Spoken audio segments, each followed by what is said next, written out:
Welcome to Yorkshire Classic Cars Limited on a grey and shonky winter's day leading up to Christmas. Merry Christmas if you celebrate Christmas. So I was going to do the 10 biggest lies of classic car ownership, but I think I'll just call it the biggest lies of classic car ownership. We've all heard them, but these ones are some of the best ones. And if you're a bit naive, you might believe them. But either way, you need, you need to hear some of these. No, number one. Okay. Rare, vintage, never seen one before. Super rare, super vintage. Really, really, really valuable because it's rare. It's rare because it's awful. Okay. It's rare because nobody wanted them in the first place. It's rare and therefore you can't get parts for it. You can't maintain it. When you drive it out, everybody will assume it's something else. It's therefore worth nothing, but the owner, seller, buyer, whatever is going to try and ream a few quid out of you for it. But yeah, the old rarity one absolutely tickles me to death. It's rare and therefore valuable. I've just done a previous video. British cars that are rare, Bond equipped, rare, worth nothing. Reliant scimitars, great car, brilliant car, rare, worth nothing. Because it's rare doesn't mean it's valuable. Because it's not popular doesn't mean it's rubbish, but it doesn't necessarily mean it's valuable either. And if you've got a Bond equip, they're a great car, and also Reliant scimitars. I have nothing against them whatsoever. In fact, I like both of them, but it doesn't mean they're valuable. When it's that kit car shell thing that somebody can't literally take to the scrapyard because it's made out of fiberglass, rarity is not going to save it. And the fact is, you're never going to put it back on the road. One kit car AC Cobra body doesn't fit another, and so on and so forth. Brilliant. Number two, great condition, good, solid car. That means it's a patchwork quilt. They've welded sections and patches all over it. And now, yes, it is solid, but it weighs 5 times more than the moon. And the patches are welded on the corners, tiger sealed on. And literally, if you jump in the car and you're over 13 stone, you're going to fall straight through it. Sometimes they're really solid and they're not pretty, but in my experience, generally, patchwork's usually attached to rust or over the rust and therefore falls out. And quite honestly, it's easy to repair them properly in the first place. Number three, okay. It's got a few rust spots. Few bubbles of rust, nothing major, simply surface rust. Classic, absolute classic. Yeah, here's a rust bubble, look on the bottom of this door. There's nothing wrong with that. There's no rot hole in it. It's just rust. Oh, no, wait, the door's gone. Okay, that's what rust does to cars. That's what rust bubbles are. That's what rust bubbles are on cars. Rust bubbles are holes in the panel. He's got a new door for that. I hasten to add, out just charring holes into the side of his car. Number four, number five, wherever it is, smokes a bit when you start it up. Valve stem oil seals. Yes, Ford overhead cams, CVHs used to get valve stem seals that used to go hard, and they used to smoke a tiny bit at idle. If it's smoking like the Exxon Valdez, it is not due to the valve stem seals. It's due to the piston rings, the bars, the pistons, and the fact it's got no compression whatsoever, and it would struggle to pull the skin off a rice pudding. If you're not from the UK and you don't know what a rice pudding is, look it up. Google's your answer. Next one. Now, I love 70s show cars, 80s show cars. I love Capris with the back axle jacked up.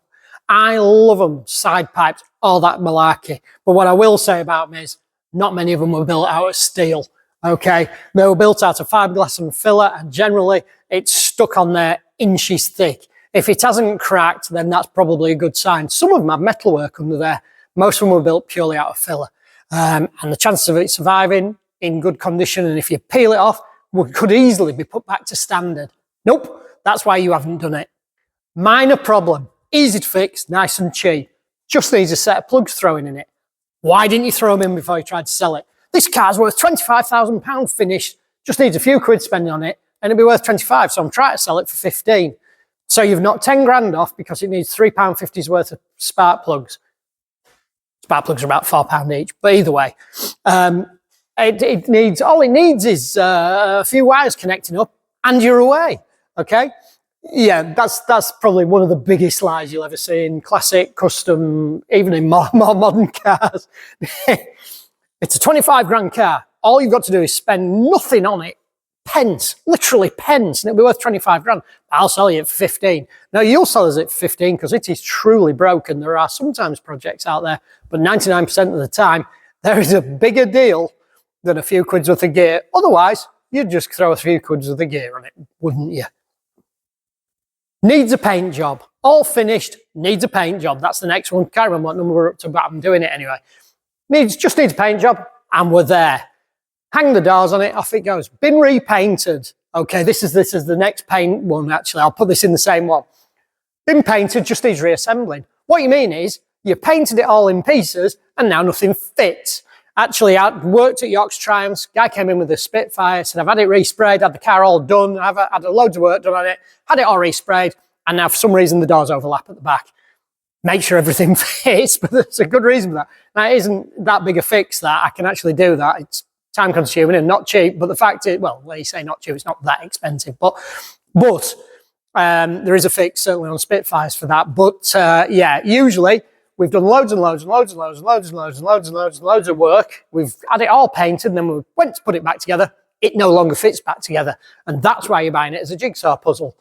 Do you know what? It might just fit together, but I'm guessing it won't, and that's why they're selling it. Intermittent fault. Got a tiny weeny little issue. It'll be something and nothing. But there's a tiny little issue with the engine, the electric, something, and it just won't do something. It won't work. Yes, it's an intermittent little fault, which means you've changed about £25,000 worth of parts on it, and now the blooming thing won't work at all. And you've literally no idea, and you're pulling your hair out. Now, sometimes that can be an easy fix. But sometimes that means that literally you've no idea what it is, and it's got to be something bigger. You've spent the money on the little pieces, the bits of wiring, the bits of connectors and all that sort of stuff. Got to be quick here because my brake pipe's going to turn up in a minute for the X1. I've got to do his brakes. But yeah, it's an intermittent, tiny little thing. It's got to be a tiny little thing. What, like the connecting rods are broken, something like that. But it'll be something and nothing. Nice cheap car, nice cheap fix for you. Easy to do. I'm assuming you get these in the States and Australia and New Zealand and wherever else you watch me from, Canada. Needs to go somebody who's got the time to use it. That's a classic. I love that one. Not in a rush to sell. Just needs to go to someone who gets the time to spend just enjoying this car. What you mean is you've run out of money. Okay, you've got no money. You need desperately to sell it, but you don't want to look too desperate to sell it. Or the fact is, you've had a look at it, you've had it in for the MOT, you've had it down to the garage, and he said you need to spend about £1 million making that into a car again. So what you're going to do is you can say, I just don't have time. Just don't have time. Too many projects on the go. I haven't got the time to fix that one. I've got so many projects, I'm just never going to get time to finish this one off or start on it. Which means I bought it in good faith from a website in America or South Africa or somewhere like that. When it landed in this country, it's an absolute pile of dog dirt. I've realised that it would literally cost me both my kidneys, my liver and an arm and a leg just to put the blooming thing back together and make it usable again. A personal peeve and pet hate, this next one. And this isn't just on cars. If you go anywhere on Marketplace, you'll see this. But you'll also see it on the internet. You see it on eBay and all over the place. Generally, this used to be on the forums. I used to be on a lot of forums, and you'd see this all the time. And to this day, people still do it. And it literally drives me insane. Just testing the water. What you mean is, I want an offer on this car. I've got this Rover SD1. Here it is. It's beautiful. It's a thing of beauty. It needs some restoration, but it's going to be a thing of beauty. Yes, it is. You're right. I think it could be worth something, but I'm not really sure, and I don't know. You've got a price in your head. Tell me what it is. So you email that person and you say, how much do you want for it? And they go, I don't know, maybe an offer. And you go, £1,000. They go, no. £2,000. No. What do you want for it? Oh, I don't know. Well, but what do you want for it? You must want something for it. I don't know what it's worth. I think it's more than that. So what do you want for it? And tell me, and I'll say yes or no. Maybe an offer. £5,000. Nah, I think it's worth more than that. Testing the water is utter rubbish. You have a price in your head. You think your car is worth 10 grand, and that's what you want for it. put 10 grand on the advert. It's easy. So if it's worth that, somebody will buy it. But what you deep-seatedly mean is, I want 10 grand for it, but I'm shooting myself in the foot. Is it actually worth 12? And if I put 10 on it, somebody will swoop it up and retail it on. If you get what you need for it, sell the blooming thing. Okay? Testing the water means nothing. But yeah, testing the water, that is one of my all-time most hated things to put on an advert. Put the price on. If somebody puts testing the water, make me an offer, something like that, I will just walk away from it. Put a price on. If it's too much, it's too much. Be sensible. Don't put 25,000 on if it's a 10 grand car. Put you in front of the Capri, because as you can see, it's not an original car. This one's a good one. Absolutely dead original. Never been touched, never been worked on. Ever. Okay? Came out of the factory. It's never been welded. It's an absolutely tip-top, never been changed, abused, used. Old granny had it. She passed away. I bought it off her grandson, and it's never been touched. And then when you read through the advert, this was one I actually looked at a Subaru recently that reminded me of this. And it's an absolutely dead original car. No welding needed, never needed any welding. Absolutely tip-top. Not been changed, not been messed about with. Absolutely stock and standard and beautiful. Features a big bar stainless steel exhaust, decat, free flow air filter, different seats, different seat covers, different mats, different steering wheel, different body kit, different wheels. Why? Why wouldn't you just say that? You know, it's just like, oh my God, this happens a lot in classic cars. Never been touched, never been messed with, never been welded. Really, how did they put it together in the factory? But anyway, yeah, the amount of cars that have never been touched, never been welded, right up until you look underneath and it looks like somebody made a patchwork quilt out of a stag floor. But we're not going down that road. But really funny, and another classic lie. The old classic lie in the UK, and you don't see this one very much, was never raced or rallied. I always like that. They always used to say never raced or rallied on them. And that used to always make his titter, because it's like, why did you need to point it out? Because it looks like a rally car and it's clearly been battered to within an inch of its life. But yeah, never raced or rallied, never been thrashed. The other one is the classic one with sports cars. Never been thrashed, never ever been thrashed. Super original, only 275,000 miles on it. Boom. And the last, as you wibble around on the camera, because I just moved it there quickly and the wind blowing it through the window frame. The last, but certainly not least, and certainly one of the funniest, I think. If you watch this video all the way through, thank you. Please subscribe, because I do some sillies like this. The last, but not least, is the classic 55,000 miles from new. Okay?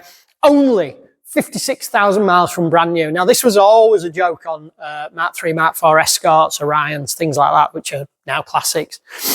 But the speedo only went to 100,000 miles. So once it got to 99, it went back to 0, 99,999, 0. So the fact was, if it said 40,000 miles and looked through it, had been like it had been through a meat grinder, then generally it had been right round the clock. I don't know about old Capris and stuff. I've still got the clocks out of this originally, but obviously it's irrelevant. Or only 89,000 miles from new. Engine rebuild, gearbox rebuild, new floor, new chassis, new this, new that, new loom, new... It's kind of irrelevant, isn't it? Speedo shows 89,000 miles. But yeah, the old chestnut is 40,000 miles since new. And it's 70 years old. Or it's an import. I used to work in a car auction. You could not warranty the miles on imports. Maybe they do nowadays. They didn't back then.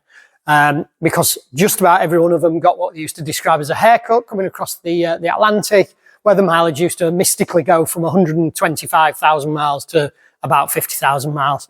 And this happened somewhere between the docks in Japan and when they got back to the UK. I assume it happens in other countries. I have no idea. But yeah, the clocked mileages are really funny. The best one is... change the engine and change the clocks with it. So now it's only got 35,000 miles, because it's a genuine 35,000 mile engine. And then when you check the MOT history, we can do that in the UK. It's like, it had like 275,000 miles on it. And then the car got scrapped and they took the engine out with only 35,000 miles on it. Of course you did. What you mean is you changed the clocks. It is really, really funny. But yeah, the mileages on a classic car It's 52 years old. Who cares? There's virtually nothing of it that was original anyway. So I'll draw this to a close. I don't know when I'm going to upload this. It might be before Christmas. It might be after. If it's before Christmas and you celebrate Christmas, have a great Christmas, Merry Christmas and a Happy New Year. If you don't celebrate Christmas, have a great New Year. Don't do anything I wouldn't do. It shouldn't narrow you down too much. If you haven't subscribed, why not? Do it now. Ring the little bell and all that sort of malarkey and enjoy.